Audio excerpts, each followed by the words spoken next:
Yeah, it's live. Yeah, so, All right. hello, Professor Renato. It's really good to have you with us. My pleasure. If we can, Yes. thank you very much. So, if you can tell us a little about you, if you can introduce yourself. Okay. So, as you know, I'm a doctor in physics, but during my whole career, I was also very interested in technology, informatics, all these disruptive things that are appearing in our astounding area we live. So I have worked with artificial intelligence, virtual worlds, simulations for physics teaching, all sorts of things. That's really great. Yeah, I mean, one of the I've seen several of your publications, and you have some interest in blockchain, and you actually have some published papers in the blockchain. Yeah. So, why was blockchain interesting to you? Well, I have to confess that I have read so much about blockchain, the news, in the science. I was just curious about that. And then it happened that a friend of mine invited first of all, she saw a paper had recently written about the philosophy of big data. That's another trend in these days.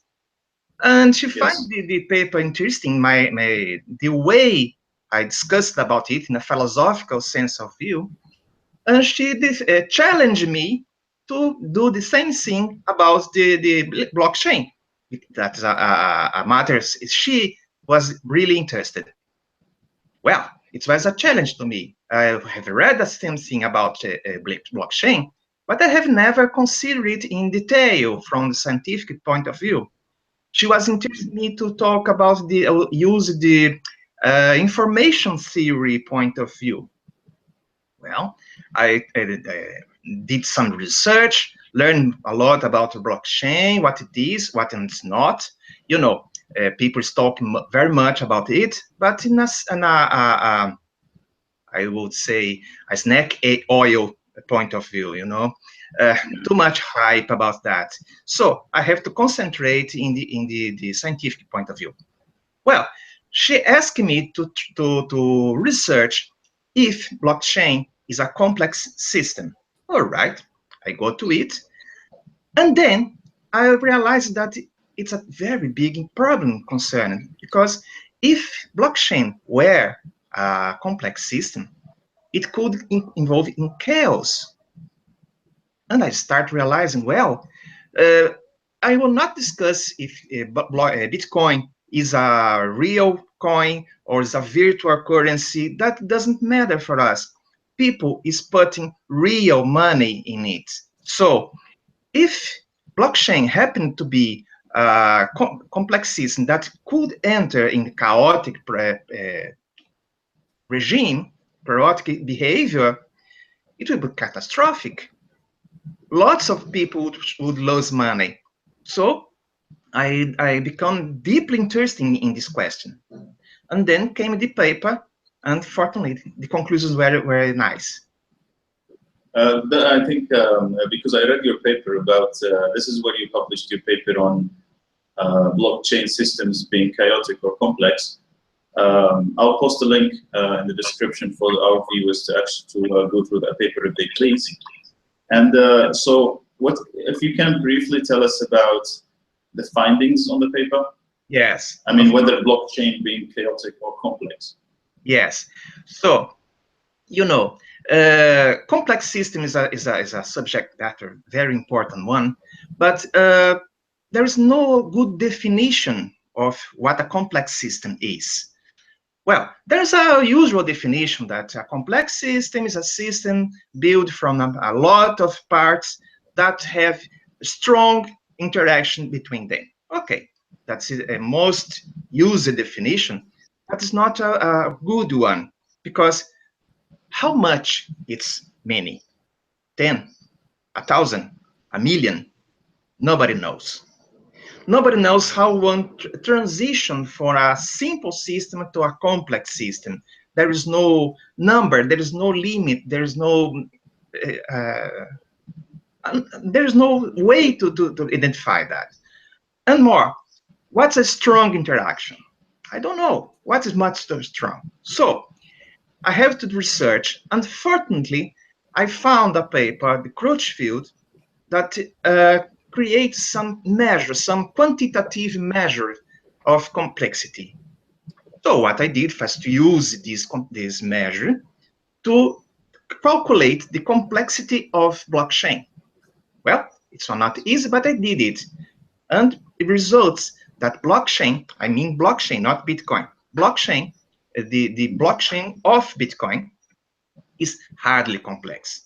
The number, if a system would be complex, a complex system would be a number about 1. And blockchain is 10 to minus 22. So it's very, very, very, very small. Okay, that's small number. Oh yes, blockchain is very far from complex. So if blockchain is not complex, it's quite improbable that it will be chaotic. That's nice. But I cannot say the same about Bitcoin, because blockchain is just a network of software. It's a network of computers. It's okay. People in it, well, things can become crazy, you know.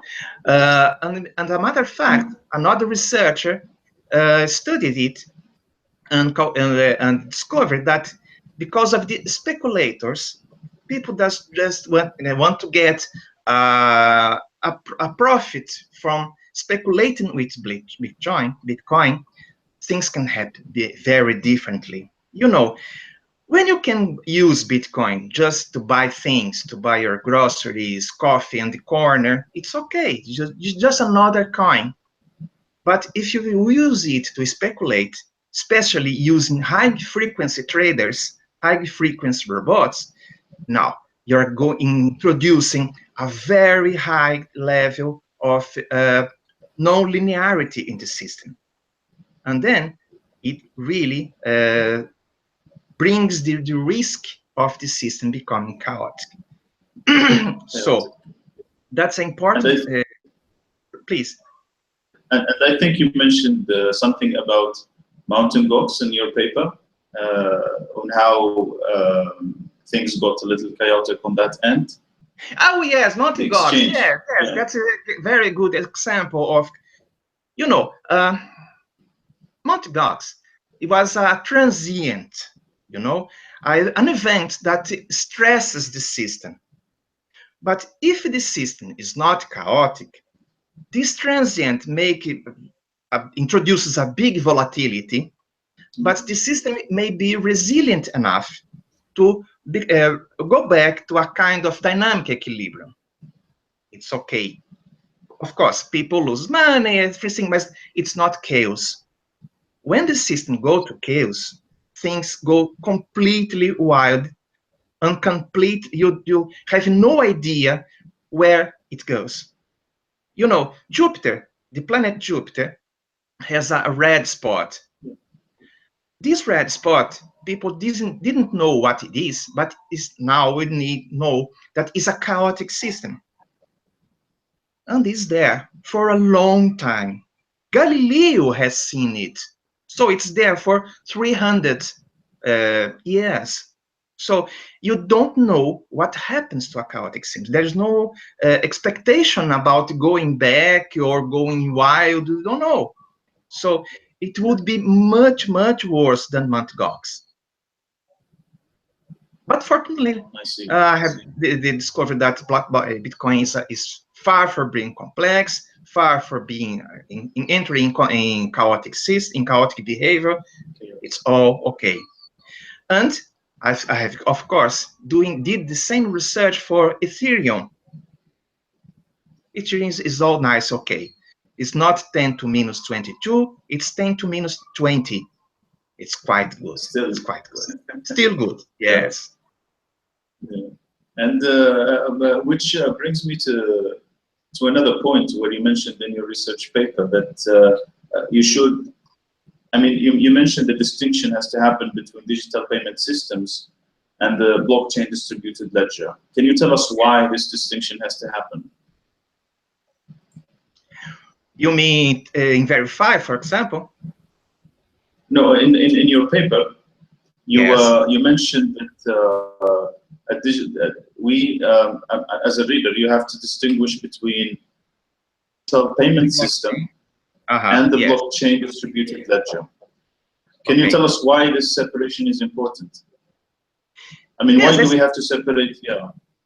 Yes, I think it's because of this conclusion I had. The blockchain, not complex, but when introduce people through the currency, things can be a little different. But I'm sure that when we have more customers using the currency just to buy things and not to speculate, the non-linearity can be low and be safe. I see. And how do you think the crypto commerce? I mean, the crypto commerce now is not as it's way much more popular than it used to be in like a few years back. I mean, how do you think this popularity is affecting commerce and trust? Well, I think it affects a lot. You see, the more we learn about cryptocurrencies, I think it's crazy. Everyone can make your own currency. Yes. It's completely crazy, you see, and you can build new currencies for whatever you want, never uses. Yesterday, I was reading about using this system to evaluate and to trade intellectual competences. It's completely crazy. You know, you can evaluate your curriculum vitae, make a number of it and trade it. It's crazy. So I think the cryptocurrencies are definitely changing our world, our vision of the world. It's perhaps a more deeper revolution than the internet itself. Cryptocurrency is not just about another currency. It's not about buying things. It's to evaluating things that we never thought could be evaluated. Yes, I think that's a very deep new world ahead. Exactly. Yeah, I think that's a crucial point there. We're basically entering a whole new world with the cryptocurrencies. One thing that we see happening now is that people are actually using the currencies or the coins being generated to make actual purchases of actual goods and actual stuff. I mean, the only expected path is that more and more people would get into purchasing goods with the cryptocurrencies. I mean, this is one thing where we introduced Verify. So what can you went through our white paper and all. So what do you think? What's your input in the solution Verify puts forth into tackling the commerce and trust aspects with the crypto commerce? Yes, I think that's the point. You see, when the internet began, people was asking about what do I use it for? It has no use to me. And now, how can we live without the things? To communicate, to share pictures, to communicate with other people, many uses that we couldn't not foresee at the start of the internet. So now, the same way, cryptocurrencies are making making possible many other uses of it. So one of course, when people think about the internet, the first thing that comes to mind is it safe? Is this site safe? Why should I buy something through the internet if I never know this guy? I never seen you before. How can I trust you? So, well, I have bought sometimes in eBay, Mercado Livre, it's a Brazilian version of eBay, and we use some kind of trust, those stars, the historic of the user. It's okay. Well, one thing that's different is that you got this kind of trust somewhat built along the history, but you know, it can be forget. And what I found the Verify solution very interesting is that they make the both sides of the exchange connected.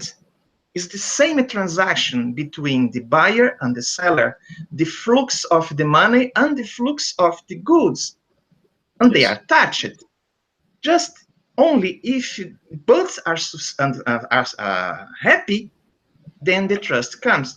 And they use a cryptocurrency to evaluate this kind of thing, the trust, a number, as something that can be traded between users. The more you are trust, the more money you get. There are a lot of mechanisms inside Verify that make it value untradeable and more concrete. I found it very, very interesting, really. Thank you very much. Because you see, one thing one thing that was apparent to the Verify team is that with crypto commerce, you could go, various ways. You can't really ensure trust unless you have some sort of a protocol that governs the trade and governs the transactions that happen between the buyer and the seller. And that's what we think Verify would come in handy, because basically anything that happens between a seller and the buyer is insured using the Verify protocol. And and the Verify protocol enables more applications built on top of it. So as an example, or as a sample application, which is the Verify payments, in which it utilizes the protocol underneath to fuel the commerce. And then you can have limitless number of applications like loans and so on and so forth, in which you need the trust-based transactions. And it's everything written on the blockchain, so you cannot forge it. It's written there to be examined, trusted, and verified. It's amazing. Exactly. Thank you very much. I think we summed up the questions. I think it's good to make the videos short for our viewers to enjoy. Of course. And I think we, just do a closing statement for our viewers. Thank you very much, our good viewers, for following up, and stay tuned for more videos like this to come. Thank you very much. My pleasure. Thank you.